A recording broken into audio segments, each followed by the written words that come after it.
Saudara, tim khusus gabungan Polda Jawa Barat dan Polres Bogor kembali menangkap 2 tersangka kasus pelemparan bom Molotov yang terjadi di markas PDIP Cilengsi, Kabupaten Bogor. Keduanya diduga berperan sebagai pelempar Molotov.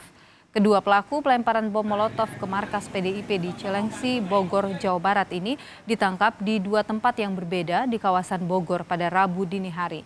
Kedua pelaku kini telah berada di Polres Bogor. Total sudah ada 9 pelaku yang ditangkap polisi. Namun polisi masih memburu pelaku lain pelemparan Molotov ke markas PDIP yang diduga berjumlah 15 orang.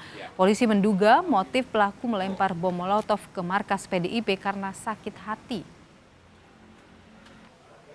Seperti yang kita ketahui bersama bahwa pada saat demo di DPR RI itu ada beberapa orang yang diduga menginjak-injak salah satu bendera atau gambar seseorang yang dijadikan suatu panutan.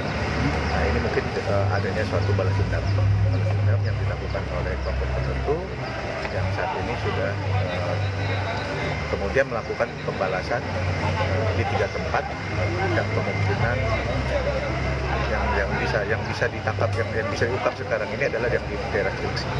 Dan yang 2 orang ini dari warga mana atau dari mana nih? Semuanya dari daerah Bogor. Dari inisialnya adalah satu inisial D, kemudian yang satu lagi inisial K. Polda Jawa Barat menangkap 7 tersangka pelaku pelemparan bom Molotov di kantor PDI Perjuangan di Kabupaten Bogor, Jawa Barat.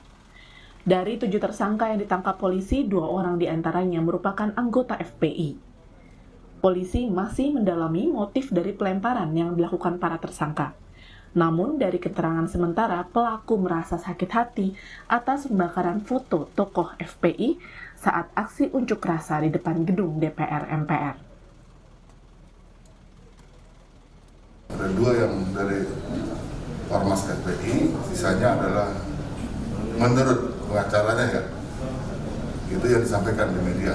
Jadi kita nggak melihat dari mana dia, tapi begitu ada alat bukti yang cukup untuk menetapkan dia tersangka ya kita jadikan tersangka. Jadi perbuatannya bukan dari mana asalnya.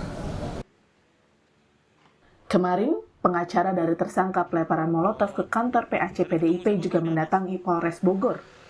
Tim pengacara berupaya untuk menemui tersangka guna memberikan pendampingan hukum. Tim pengacara menilai penangkapan kliennya menyalahi prosedur penangkapan dan penahanan. Kedatangan hari ini sebetulnya kita ingin bertemu dengan klien kita yang 4 orang itu. Tapi setelah kita tanya di Tahti, ternyata ke-4 orang itu dibon katanya oleh para penyidiknya. Kita tanyakan lagi naik ke atas, penyidik-penyidiknya lagi nggak ada. Ini yang kita pertanyakan, profesionalitas dari polisi itu seperti apa. Yang kedua kemudian kami masih mempertanyakan soal penangkapan dan penahanan mereka itu. Ini sangat menyalahi prosedur. Polisi saat ini masih memburu pelaku pelemparan bom Molotov ke markas PDIP lainnya yang diduga berjumlah total 15 orang. Tim Liputan Kompas TV.